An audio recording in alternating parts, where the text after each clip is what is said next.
Bago tayo magpatuloy sa video ko ngayon ay shoutout muna sa isa nating kababayan na si Wilson Del Rosario Jr. Share pa shoutout sa susunod na video mo po. Salamat at sana ma-select na this March. 1 year and 2 months na sa roster.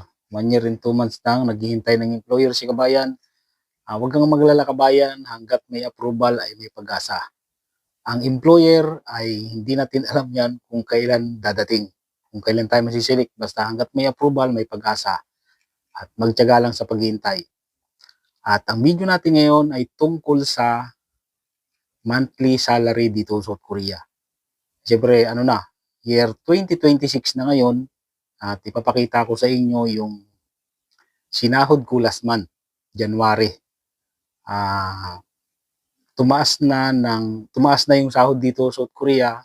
Every year naman talaga ay nagkakaroon ng dagdag na sahod dito sa South Korea. Minsan malaki, minsan okay lang.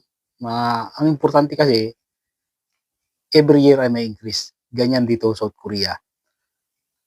Ang monthly salary na dito sa South Korea ay pumapalo siya sa peso ng 87,000 pesos. Nakadepende sa palitan. Ang sa won, ang monthly salary na won 2,156,000 won. Kung i-convert mo yan sa peso, ay pumapalo siya ng mga 86 o 87, minsan nga 88,000 pesos. Nakadepende sa palitan kasi gumagalaw yung palitan. Diyan naglalaro sa 86, 87, 88,000 pesos. Pero ilagay na natin sa gitna, monthly salary sa peso ay 87,000 pesos monthly. Wala pang overtime yung mga kabayan. At wala pa rin yung mga deduction. Kapag yan ay binawasan na ng mga deduction, dun sa wala pang overtime, yung 87,000 pesos na yan, maaaring maging linis na makakalinis ka ng mga 70,000 pesos. Malaki na rin yun, di ba? Hindi na natin kayang kitain yan sa Pilipinas kung ikaw ay ordinaryong manggagawa lang, o factory worker, construction worker, o sa mga restaurant nagtatrabaho. Hindi natin kayang sahurin yan sa Pilipinas. Kahit nga yung mga professional, halimbawa mga teacher, engineer, nahihirapan silang sahurin yung ganyang kalaki na 70,000 pesos monthly. Ito na mga kabayan, yung sinahod ko last month, January. Ngayon ko lang nagawa ng video. Malapit nang mag-March, At ito, yung minimum salary monthly, nakalagay dito. Tingnan na lang dyan sa screen, yung payslip.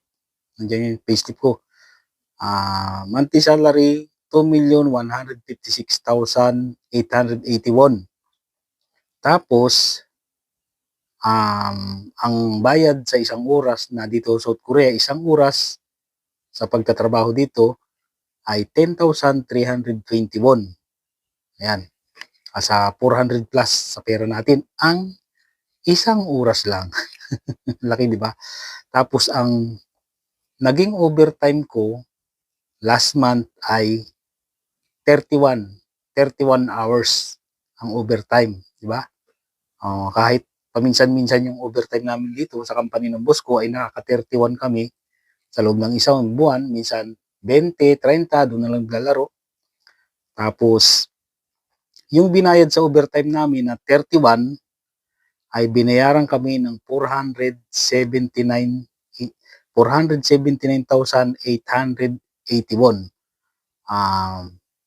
Hindi ko siguro mga mga 18 or 19,000 pesos. Yung 479,000 na yan. Tapos, ito na yung mga kaltas. Sudokse, 42,261. Tapos, itong Jibang Sudokse, local income tax, 4,221. Tapos, itong Kunkang Buhom, 82,101. Tapos, yung itong Kukmin Yunggom, itong Kukmin mga kabayan, ito ay national pension. At ito ay kinakaltasan kami monthly. Ito yung kaltas sa akin, 106,681.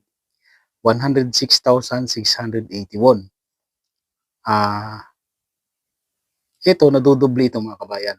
Kumbaga parang yung sa pag-ibig ganyan, pag kinaltasan ka ng halimbawa ng 100, dadagdagan nyo ng 100 ng employer.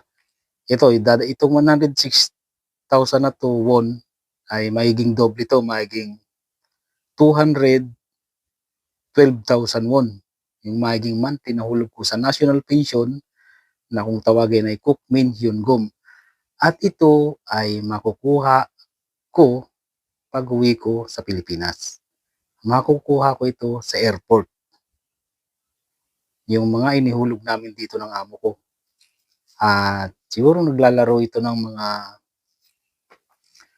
nung natapos yung first contract ko dito, ang natandaan ko nung nakuha ko nun ay nasa 13 million won. Laki, di ba? Bali, 4 na benefits yung makukuha pag natapos na yung contract. Ako nun ang sinuma ko nung yung nakuha ko lahat sa benefits ko, dun sa 4 na benefits na yun ay pumalo siya ng nasa 30 million won. Yun ay kung i-convert natin sa pera, yung 30 million won ay pumapalo siya ng 1.2 million pesos o 1.2 or 1.3 million pesos sa pera natin, di ba? Ang laki. Kaya nga sinasabi ko, ang mga EPS factory worker dito sa South Korea, hindi natin pwedeng sabihin na wala tayong pera.